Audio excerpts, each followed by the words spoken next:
Le voisin envieux. Il était une fois un vieux couple qui vivait dans un petit village. Ils n'avaient pas eu d'enfants, mais ils vivaient avec un chien qu'ils adoraient et qui s'appelait Max. Max, assis. Donne la patte.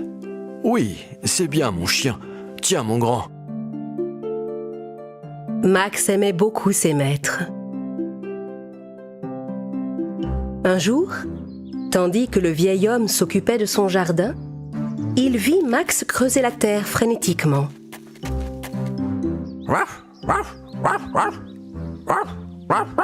Intrigué, le vieil homme continua de creuser au même endroit avec sa pelle. Entendant Max aboyer avec excitation, la vieille dame sortit de la maison pour voir ce qu'il se passait. Au bout de quelques instants, la pelle du vieil homme cogna quelque chose de dur. « On dirait que tu as trouvé quelque chose, chérie ?» Ce que l'homme avait trouvé, c'était un vieux coffre. Il souleva le couvercle et vit des centaines de pièces d'or qui brillaient sous ses yeux. Oh, je suis sûrement en train de rêver. Nous sommes riches, je n'arrive pas à y croire. Et c'est grâce à notre chien, c'est lui qui a trouvé ce trésor. Viens là, Max. Bravo, mon grand.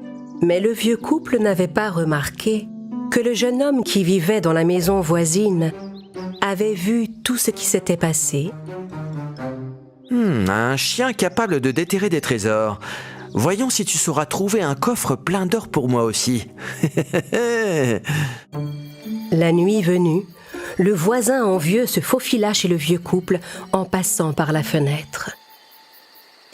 Et hop, ils dorment. Le vieux couple dormait profondément. Le voisin tendit des friandises à Max pour l'attirer.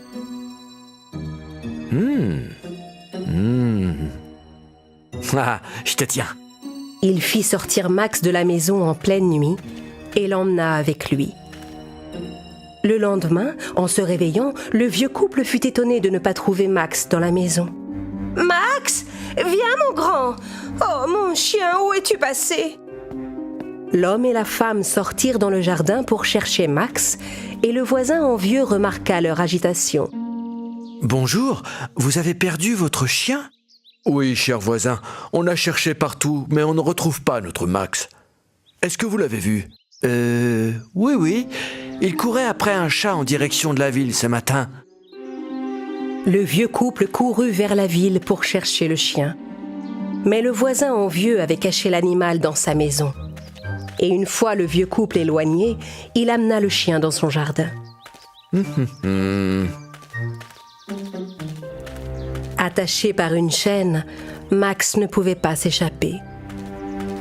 À toi de jouer, petit chien malin. Creuse jusqu'à trouver un trésor.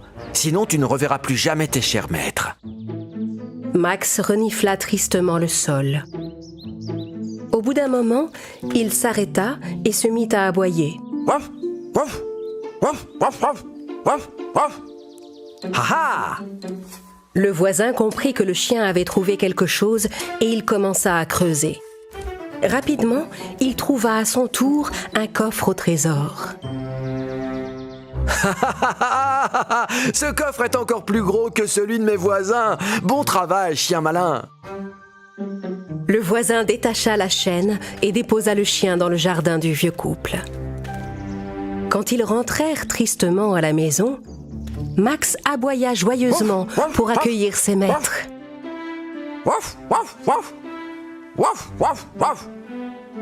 Te voilà, mon grand. On était tellement inquiets pour toi. Mon cher Max, on t'a cherché partout si tu savais. Le soir même, le voisin envieux vint rendre visite au vieux couple, poussé par la cupidité. Je suis content que vous ayez retrouvé votre chien. Vous devez être fatigué de l'avoir cherché si longtemps. Si vous voulez, je peux aller le promener pendant que vous vous reposez. Oh, c'est très aimable à vous, cher voisin. Max est un compagnon fidèle. Nous tenons beaucoup à lui. Mais vous pouvez aller le promener. Le voisin envieux appela le chien. Max fit un pas vers lui et se mit à parler. Cet homme est très méchant. Je ne veux aller nulle part avec lui. Hein? L'homme fut stupéfait d'entendre le chien parler comme un être humain. Ça alors? Mais qu'est-ce que c'est que ça? Votre chien sait parler? Les maîtres de Max n'entendaient pas les mots de leur chien.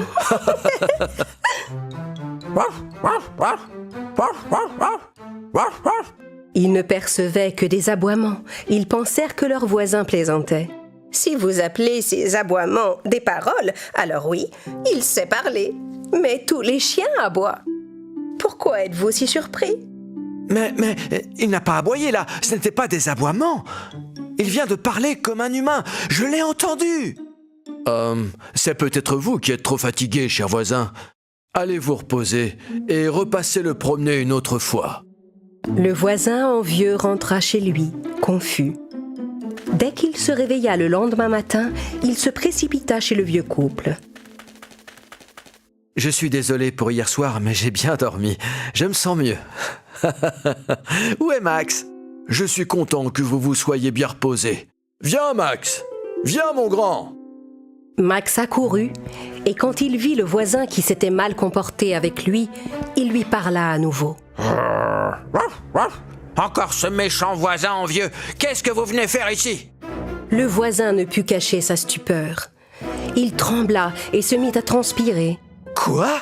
Non! Il parle encore! Vous entendez ça? Votre chien parle comme un être humain! Mais le vieux couple entendait seulement Max aboyer normalement. Cher voisin, vous devriez peut-être aller voir un médecin. Ah, c'est vous qui faites ça! De la sorcellerie, de la magie noire, et votre chien ensorcelé essaie de me faire passer pour un fou! Je le sais! Notre Max est un petit chien parfaitement normal. Et nous ne sommes pas des sorciers. Je sais que votre chien a trouvé un coffre plein de pièces d'or dans votre jardin. Et alors, nous avons eu un coup de chance, rien de plus. Ce n'est pas de la chance, et je vais vous le prouver. Et pas seulement à vous, d'ailleurs. Je vais le prouver devant l'ancien du village et les habitants. Tout le monde saura que vous êtes des sorciers. Et vous serez chassés du village. Le voisin envieux sortit en courant, et les maîtres de Max se dirent qu'il était devenu fou. Un peu plus tard, le voisin envieux revint chez le vieux couple avec l'ancien du village et quelques habitants. Les voici, les sorciers de notre village. Et ça, c'est leur chien ensorcelé. Cher ancien du village, je crois que notre voisin ne se sent pas très bien. On dirait qu'il a perdu l'esprit récemment. Cher monsieur, ce couple vit dans notre village depuis de très nombreuses années. Ce sont des gens charmants. Si vous prétendez que ce sont des sorciers, alors prouvez-le. Sinon, ne nous faites pas perdre davantage notre temps. Le voisin envieux fit signe à Max pour prouver ce qu'il disait. Allez, dis quelque chose, chien ensorcelé. Parle. Que je vous parle? Je n'ai rien de plus à vous dire. Vous êtes méchant et jaloux. La voilà la preuve. Voilà un chien qui parle comme un être humain. L'ancien et les villageois se regardèrent sans comprendre. Mais enfin, de quoi parlez-vous, voisin? De ce chien, voyons. Il parle. Il vient de parler comme vous et moi. Vous avez entendu? Non, je n'ai rien entendu de tel, voisin. Il est comme tous les autres chiens. Il aboie, c'est tout. Mais qu'est-ce que vous dites? Et vous alors? Vous l'avez bien entendu parler? Les villageois dirent également que le chien n'avait fait qu'aboyer. Mais si, je vous dis que ce chien a des pouvoirs. Il est ensorcelé. Il trouve des coffres au trésor. Vous devez me croire. Tous les chiens ont un bon odorat. C'est pourquoi ils trouvent des tas de choses dans la terre, cher monsieur. Oui, et c'est juste par un heureux hasard qu'il a trouvé un trésor chez nous. On creusait dans le jardin pour planter des fleurs. Non, c'est faux. Ce n'était pas le hasard. Alors le voisin envieux raconta à tout le monde comment il avait enlevé le chien, l'avait fait fouiller son propre jardin, et comment le chien avait aussi trouvé un trésor chez lui. « Quoi? Vous avez enlevé notre Max ?» Le voisin envieux ouvrit devant tout le monde le coffre que le chien avait trouvé chez lui. Mais au lieu des pièces d'or, le coffre était rempli de sable. Ah! Mais qu'est-ce que c'est que ça? C'est impossible! Vous êtes coupable de vol et de calomnie. Votre comportement est inacceptable. Vous n'êtes plus le bienvenu ici, monsieur. Quittez le village immédiatement. Le voisin envieux baissa la tête et quitta le village, honteux. J'ai toujours su que vous étiez de bonnes personnes. Rassurez-vous, notre village va pouvoir retrouver la paix maintenant et votre charmant chien sera tranquille. Merci de votre aide, cher ancien. Tous les habitants félicitèrent Max d'être un si gentil chien. Comme il est beau, Il est mignon. gentil petit chien. Regarde, Ne comme t'inquiète il pas, est mignon. le vilain monsieur est parti. À partir de ce jour, le vieux couple vécut une vie paisible avec son fidèle chien Max. Waf, waf. Je vous aime tant, ma chère famille. Waf, waf, waf, waf, waf. Quoi? Tu as dit quelque chose, ma chérie? Non, j'ai cru que c'était toi qui parlais.